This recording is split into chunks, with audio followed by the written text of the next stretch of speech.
Oh, de l'eau, des poissons, des lumières, une cité. Ah, badass, c'est badass, il a dit badass.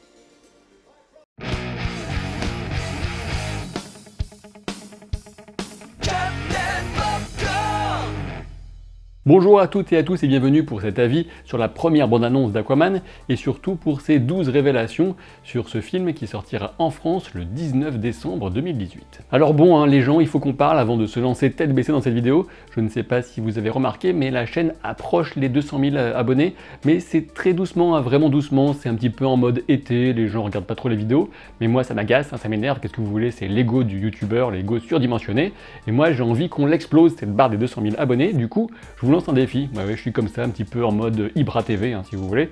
Et du coup, si on passe les 200 000 d'ici fin juillet, et il ne manque que 7 000 abonnés pour y parvenir, eh bien, je sauterai l'élastique et je vous montrerai les images. Voilà, je suis comme ça.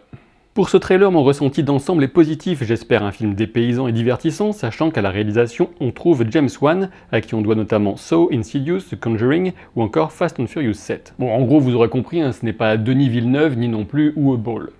Alors j'ai vu des gens chouiner sur les effets spéciaux, mais bon, d'une part, il reste 5 mois avant la sortie du film, sachant que ce sont des très bons qui travaillent sur les fameux CGI, et puis personnellement, je n'ai rien vu de si choquant. Peut-être que certains auraient préféré qu'Atlantis ressemble à Créteil ou à Villetaneuse, mais de mon côté, j'y vois moins du kitsch que des efforts pour imaginer une telle cité et la rendre organique et impressionnante. J'aimerais bien vous y voir, vous. Allez, cette fois on est parti pour la première révélation, qui est plutôt positive pour le film d'ailleurs, mais je dois quand même vous rappeler que si vous ne voulez absolument rien savoir de ce film, bien ce type de vidéo n'est a priori pas fait pour vous. Voilà. Première révélation, un second trailer a été diffusé exclusivement au public présent à la Comic-Con de San Diego, et la bonne nouvelle, c'est que dans l'ensemble, cette seconde bande-annonce a été jugée bien meilleure que la première. D'après les retours, on pouvait notamment y voir une version bien plus longue et apparemment encore plus convaincante de la scène de poursuite acrobatique. L'introduction de ce trailer exclusif proposait apparemment une approche plus maîtrisée et presque mythologique des origines d'Arthur Curry, alias Aquaman, tout en soulignant son statut d'enfant métis. À ce sujet, on sait que James Wan est particulièrement intéressé par l'histoire d'amour entre la mère d'Aquaman, Atlana, interprétée par Nicole Kidman, et Thomas Curry, interprété par Temuera Morrison, que vous reconnaîtrez peut-être de son rôle de Jango Fett dans l'Attaque des clones. Et puis on remarque évidemment dans l'imagerie utilisée le thème de l'homme tombant amoureux de la sirène. Deuxième révélation, l'entraînement d'Arthur, ou Aquaman si vous préférez, est assuré par Vulko, et non pas par son père, comme on pouvait le lire ou l'entendre par-ci par-là. Mais bon, d'un autre côté, il faudra me le présenter si vous connaissez un gardien de phare qui est un grand maître du combat au trident. Et oui, je sais, moi aussi j'ai envie de dire Vulko au citron, mais comme je suis un grand professionnel, je ne le fais pas. Vulko est un personnage qu'on aperçoit sur le poster de la Comic-Con et qui est aussi une couverture de Den of Geek. Interprété par nul autre que Willem Dafoe, ce personnage est inspiré dans son style et son attitude par Toshiro Mifune, le plus célèbre des acteurs de films de samouraï, notamment avec le maître Akira Kurosawa. Une inspiration qu'on retrouvera autant dans sa coiffure que dans sa façon de porter ses armes, et si l'entraînement du jeune Arthur est pris en charge par Vulko, c'est parce que sa mère, Altana, n'a pas pu rester à ses côtés. Et oui, elle a été forcée de rejoindre Atlantis, après tout c'est la reine quand même, son absence a dû se faire remarquer. Et on observe que le trident, ou plutôt le 5 dents, qu'Arthur s'entraîne à bloquer à main nue, est celui que sa mère lui a laissé, et notamment celui qu'il utilise durant l'action de Justice League. À ce sujet, puisqu'on parle des choses qui fâchent, oui, et Justice League, il est clairement établi que l'action d'Aquaman se déroule chronologiquement après celle de Justice League.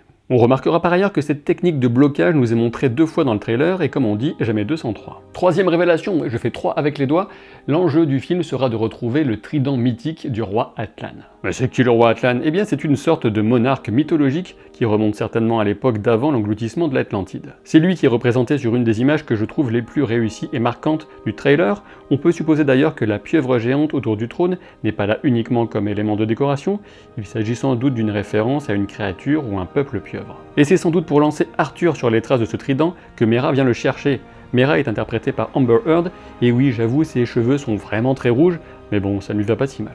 De toute évidence, une histoire d'amour se prépare entre ces deux-là, mais le plus intéressant, c'est que ceux qui ont vu le second trailer affirment qu'il y a une véritable alchimie entre les acteurs à l'écran. Quatrième révélation, l'Atlantide se compose de 7 peuples et de 7 royaumes. Lors de la campagne de communication en amont, une affiche Unite the Seven avait suscité bien des interrogations, mais on a maintenant la réponse, il s'agit bien d'unir les 7 peuples sous-marins. Et on n'a pas la liste complète de ces 7 peuples, d'ailleurs, d'après ce que j'ai pu trouver, on ne verra pas les 7 peuples à l'écran. En tout cas pour ce premier film, je suppose que le 7e pourrait sans doute être gardé mystérieux pour être utilisé comme un ressort scénaristique dans une suite éventuelle si le succès public est au rendez-vous. Sur la base de l'affiche et de la bande-annonce, on sait qu'on a les Atlantes, dont Orm, le demi-frère d'Arthur et le roi. Il y a ensuite les Xébéliens, dont le roi est Néréus, le père de Méra. On a les Hommes-Poissons, un peuple très évolué, pacifiste, dont le roi sera interprété par Jimon Hounsou. Il y a les Brine, ou Saumures, si vous préférez, si on traduit, qui sont les espèces de crustacés géants. Et dans le genre encore plus chelou, il y a les Trench, ou Fosses, ces créatures monstrueuses vivant dans les profondeurs des fosses marines. Enfin, le dernier peuple dont j'ai pu trouver mention correspond au royaume manquant, et c'est assez bizarre, puisque là on en est à 6, du coup il y a 2 royaumes manquants, mais je suppose qu'on en apprendra plus en voyant le film. 5e révélation sur les origines de ces peuples et l'inspiration des créatures de la fosse. Ces créatures marquent de leur présence menaçante certaines des images les plus saisissantes du film, notamment quand on devine les myriades de formes qui entourent les héros. Les Trench sont particulièrement forts et dangereux physiquement, car ils vivent à des profondeurs abyssales, toutefois ce sont aussi les plus bestiaux des peuples sous-marins, puisqu'ils ne communiquent qu'à peine, et surtout ont des comportements cannibales. A priori, à l'origine de cette diversité, on trouverait des évolutions contraires au fil des millénaires pour les différents habitants d'Atlantide, au gré des endroits où chacun a pu trouver refuge. Certains ont poursuivi l'évolution et bénéficient d'une technologie supérieure à celle de la surface, toutefois d'autres ont clairement régressé. En termes d'inspiration, on reconnaîtra bien évidemment les profonds de la mythologie de Lovecraft, et puis du coup ça permettra à James Wan de mettre à profit sa maîtrise des situations d'horreur. 6e révélation, cette fois consacrée aux motivations d'Orm, le demi-frère d'Aquaman. Orm est interprété par l'excellent Patrick Wilson, un habitué des films de James Wan, et dont je vous recommande autant le travail dans Watchmen que dans Fargo saison 2. Ses motivations sont assez simples et logiques, il cherche à unir les forces d'au moins 4 des 7 royaumes afin de lancer une attaque coordonnée de grande ampleur contre la surface. Mais alors pourquoi est-ce qu'il veut attaquer la surface? Parce qu'il est très méchant et qu'il veut dominer le monde? Bien a priori pas du tout, il est surtout vénère de voir les connards de la surface, nous, en train de défoncer les mers et les océans à coups de pollution, et on peut pas vraiment lui donner tort. 7e révélation, entre Orm et Méra, il y a anguille sous roche. Afin d'unir les anciens peuples de l'Atlantide, Orm va jouer de sa puissance, de la pression militaire, mais pas uniquement, puisqu'il fera preuve de diplomatie, et il voudrait obtenir une alliance avec Néréus, le roi des Xébéliens, qui est le père de Méra, et qui sera interprété par nul autre que Dolph Lundgren. En toute logique, pour sceller cette alliance entre les monteurs d'hippocampes et les chevaucheurs de requins, Néréus devrait certainement proposer à Orm la main de sa fille Méra. Et tout cela n'est pas une supposition fantaisiste qui sortirait de mon imaginaire fertile, mais cela vient surtout du 2e trailer, le fameux trailer exclusif à ceux qui étaient sur place. Alors j'ai pu voir sur Twitter notamment certains qui se plaignaient du côté histoire de famille. Alors certes c'est classique, mais pour moi c'est classique dans le bon sens du terme. Il faut quand même se souvenir que les histoires de famille c'est un petit peu la base de certaines tragédies grecques, ou encore de certaines œuvres de Shakespeare.